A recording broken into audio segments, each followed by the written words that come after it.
In the darkest chapters of human history, few places evoke the same level of horror, fear, and revulsion as Auschwitz, the infamous Nazi concentration camp that operated from 1940 to 1945 in southern Poland.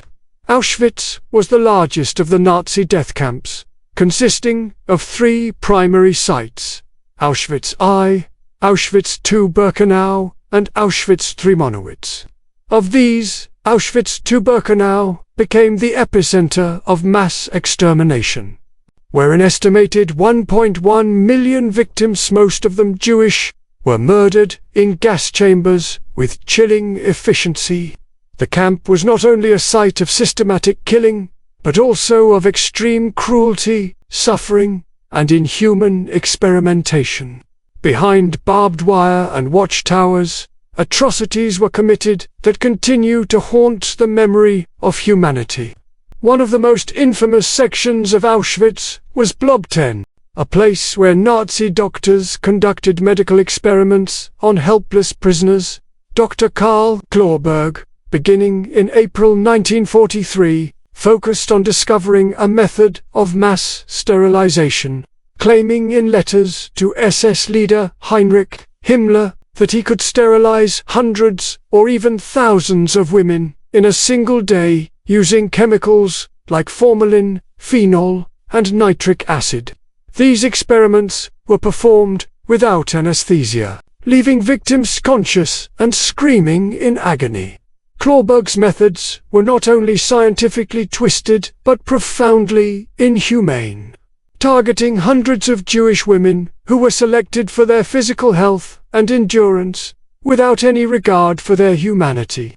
Another figure synonymous with cruelty in Block 10 was Dr. Horst Schumann, who conducted radiation experiments that caused excruciating burns, permanent mutilation, and death, with a particular focus on Roma Gypsy prisoners, high-altitude decompression tests, freezing experiments in sub-zero temperatures, chemical poison tests, and typhus and malaria infections were all carried out in the name of Nazi pseudoscience.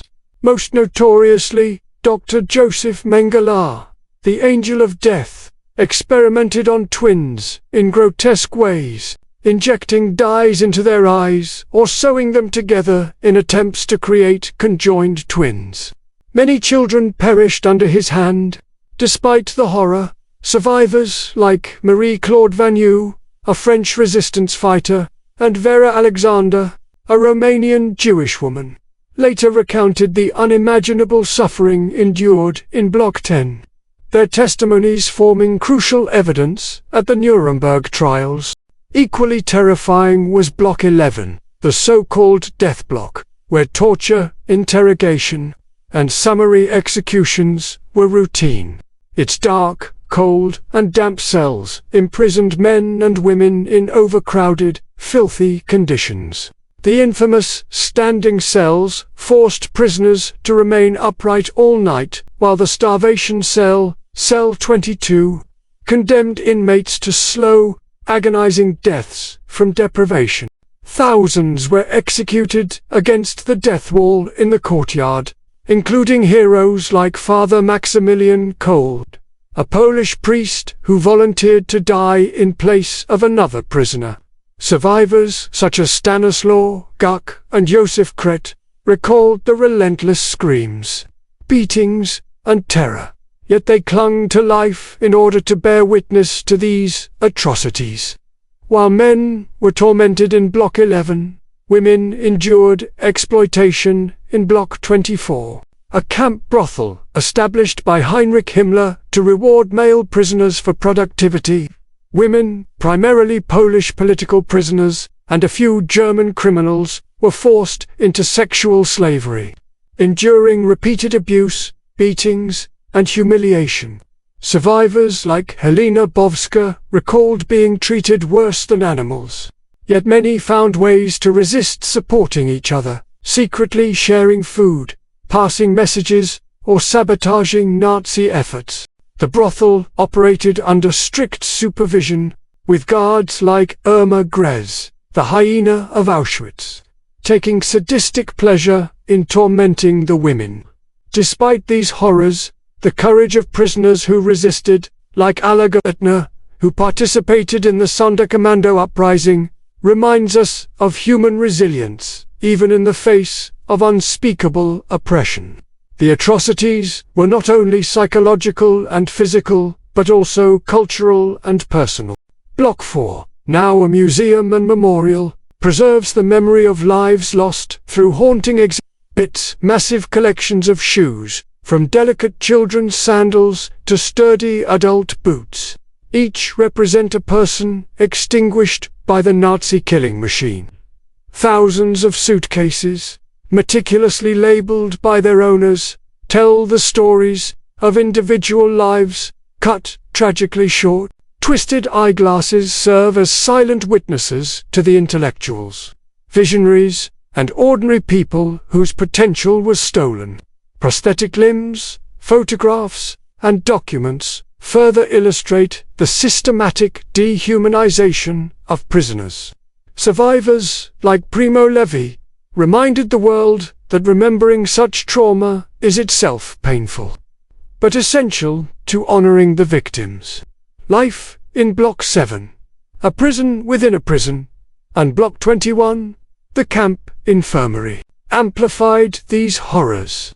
Overcrowding, lack of sanitation, insufficient food, and absence of medical care turned these blocks into centers of disease, despair, and death. Those who were sick or injured were often left to die, while SS doctors conducted cruel experiments. Yet even here, acts of courage emerged. Mullah Zimitbal smuggled bread to starving children, while Gazela Pearl, a Hungarian Jewish doctor, secretly performed surgeries and hid newborns beneath corpses to save them from the guards. Their stories demonstrate that even in the darkest moments, human compassion and bravery persisted. As Soviet forces approached Auschwitz in January 1945, the Nazis attempted to destroy evidence of their crimes, killing many prisoners during death marches. When liberation finally came, the scale of horror was staggering. Emaciated survivors, piles of corpses, and the remnants of unspeakable experiments bore witness to the systematic cruelty that had occurred. Across Auschwitz's blocks, from Block 10 to 24, the gas chambers, infirmaries, and execution sites, the stories of suffering, courage, and resistance continue to remind humanity of both the depths of evil and the resilience of the human spirit. Remembering Auschwitz is not merely a historical exercise. It is a moral imperative. It is a commitment to the victims, a warning against the perils of hatred, and a call to safeguard human dignity. As Anne Frank poignantly reflected, in spite of everything, I still believe that people are really good at heart. By confronting the horrors of Auschwitz, by listening to survivors and memorializing the lost, we honor both their lives and their stories, ensuring that such evil is never repeated and that humanity never forgets.